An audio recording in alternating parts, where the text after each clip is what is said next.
Hi, this is Ian Wright, and this is the third in the series that I'm doing on nutrition. This is called Nutrition and Inflammation. It's a really important subject, actually, because increasingly, as we know, there is more and more evidence all the time that chronic inflammation is at the root cause of most diseases. And I think the research is only going to get stronger and stronger, including cardiovascular disease, atherosclerosis, and high blood pressure, but also things like diabetes. There is an increased linked to chronic inflammation, and in cancer. So all of the big, strong illnesses that affect us later on in life, there is an increasing link to chronic inflammation. And that's also, there's the usual inflammatory disorders, which is arthritis, rheumatoid arthritis, and all the different types of arthritis that you can get, which are all about inflammation. But other more subtle things like increased tendency to sports injuries. Why do you strain something in a certain situation when maybe you wouldn't normally, because there may be a little bit of underlying inflammation in the body? Now, also, if you're treating chronic sports injuries, there is often they're much slower to respond and improve if there is chronic inflammation in there. So inflammation is characterized by pain, heat, redness, swelling, and a decrease in function. So that's a classic, say, of an inflamed joint, but that can also affect the skin in eczema, or it can affect organs and have an effect on them in terms of, say, the lungs, if there's some inflammatory component to asthma, for example, or any organ that can have an inflammation to it. And it doesn't have to be a severe inflammation. A low-grade inflammation can cause a lot of the trouble that we certainly see in practice in children and in adults. So there are various things we can do around them, but we're going to talk a little bit about nutrition today, which is one thing we can all do for ourselves.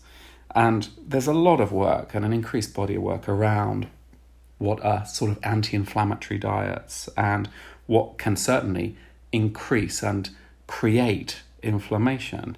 Now, the first thing I suppose we need to say is one of the biggest causes of inflammation in the body is taking in excess calories.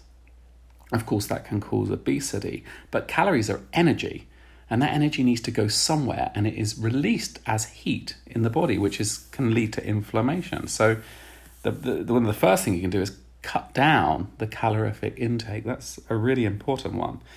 So specific foods that can cause inflammation in the body are sugar. Sugar, sweetened drinks especially, can cause a very quick inflammatory reaction in the body. There are certain elements, red meats have more chance. Elements that are very high in trans fats, margarine, refined foods. The more refined it is, the more heat producing or inflammatory producing it is. Refined white bread, French fries, super processed foods. There is some evidence for some elements, and depending on the person, to have more of an inflammatory response to dairy products if you have an intolerance to them. If there's something your body doesn't cope with, and say gluten or dairy, elements in dairy, your body will produce a reaction to it. For example, if you have a lactose dairy intolerance, you may get a skin rash. That is a production of inflammation in the body. So the simple thing is, the more processed it is, the more inflammatory it is. That's a really simple thing. And the more sugar that's in it. So they're really key things. Now, what can we do to change that to what is an anti-inflammatory diet? Now, usually the most evidence is around anti-inflammatory diets is more like that Mediterranean diet, which is high in polyphenols, which are anti-inflammatory foods, really, which include high levels of fruit and veg, increasing the fruit and veg, decreasing the refined carbohydrates, olive oil, dark chocolate, raspberries, specific fruits are very, very good. Actually, tomatoes, there's two camps with regards to tomatoes. They have certain elements in them that are very anti-inflammatory, but they can also be heating. So some people respond to tomatoes well, some don't. It depends. Green leafy vegetables, nuts, especially walnuts, fatty fish like salmon, etc., etc. Lots of fruits, blueberries, cherries, raspberries, those kind of berries are very good in terms of anti-inflammatories. Also, their prebiotics can be very good to help the gut flora, because the gut flora helps the body deal with inflammation. And there's an increasing evidence about that. So prebiotics are short-chain foods, basically, which the gut bacteria can utilize very well. So things like Jerusalem artichokes and onions are very good as prebiotics in the gut and can help support the gut flora. There's the idea of what's acid and what's alkali. So and more alkali diet, which is, again, it's kind of cooling foods, leafy greens, salads, can be more cooling for the body. Acid foods, which can be meats, dairy, etc., can be more heating for the body. So you're getting the thrust. It's decreasing refined foods, processed foods, increasing fruit and vegetables, and healthy kind of Mediterranean olive oils. Things like that seems to cool down an inflammatory response. Coffee and tea, interestingly enough, have elements in them which are antioxidant and anti-inflammatory. So what we're trying to do is cut down an inflammation response in the body is the immune system hyping up and producing a reaction. That is a reaction, a very localized or general reaction in the body. What we're worried about is the body in this low-level inflammatory reaction. Things like drinking celery juice is very, very good in the morning. Cooling, calming, spinach, things like that, very, very nice for that kind of thing.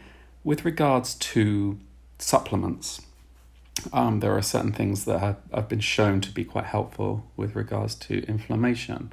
So vitamin E is the first one. It's a very good anti-inflammatory antioxidant. Curcumin, which is the active kind of ingredient in turmeric, which, even though it's hot, it's spicy, actually has a very strong anti-inflammatory response in the body. Sometimes it can be confusing because things that are hot can sometimes be actually quite cooling for the body. Spirulina, ginger, which is kind of warming, but again, it's got elements in it called gingerol and etc. that can actually produce anti-inflammatory response. So like a little bit of ginger in some hot water. It's great in the winter because it's warming, but it actually cuts down the inflammatory response. Good fish oils. So you'll get the trans fats and all the bad fats, cholesterol, LDL, etc., increase inflammation in the body. But actually, the good 369 oils, flaxseed or fish oils, are actually very, very, omega-3s, are actually very good in calming down inflammation. Alpha lipoic acid is very important, actually, as a supplement, can be very good in cutting down inflammation. Resveratrol, which is the active ingredient in grapes, it produces that kind of red colour in grapes, which it's been shown to be a very good anti-inflammatory. Now people say, well, drink red wine, but red wine is also kind of heating as well, so maybe supplementing with resveratrol instead of drinking red wine may be more anti-inflammatory for you. So, of course, basics as well. Enough fluids, enough water. When most of us are somewhat dehydrated as well. And herb teas are very good as well, which can be calming as well. Also, exercises are very good anti-inflammatory if you don't do it too much, but regular exercise, especially cardiovascular exercise, has been shown to have anti-inflammatory components within the body. And methods of managing stress, as in meditation, etc., which I've talked about and we'll talk about lots again. Developing a practice where you can come to a sense of peace in yourself is very important for dealing with inflammation in the body. So that's a little heads up on inflammation. I will continue this series on nutrition soon. I wish you well.